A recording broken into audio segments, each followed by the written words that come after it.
ওই ওপরওয়ালার যদি পাইতাম না, তাহলে জিজ্ঞেস করতাম, মানুষ বানাইছো ঠিক আছে, মেয়ে মানুষ কেন বানাইছো? হ্যাঁ, মেয়ে মানুষ বানানোর কি দরকার ছিল? মেয়ে মানুষ আসলেই একটা জিনিস তুমি বানাইছো ওপরওয়ালা, যার সাথে হাজারটা অন্যায় করা যায়, যারে ফুটবলের মতো লাথানো যায়, কোনো কিছু বলার কিছু নেই। মানুষ তো এমনও বলে যে মেয়ে মানুষ জন্ম নিলে নাকি মাটি কাইপা ওঠে, যে মেয়ে মানুষ জন্ম নিচ্ছে মাটিতেও নাকি ভয় পায়। হাই রে, পরিচয় আছে তো, কারোর মেয়ে, কারোর বউ, ওই ছেলে মেয়ের মা, এর থেকে বড় পরিচয় কি চাও? এতটুকুই তো যথেষ্ট। তারপরেও যদি কেউ পরিচয় বানাইতে যায়, তাহলে সমাজের মানুষ কি বলে জানেন?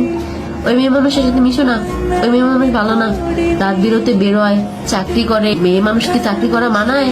নিজের পরিচয় করব, মেয়ে মানুষের পরিচয় তো একটাই, হে হইলো কারো বউ, কারো মা।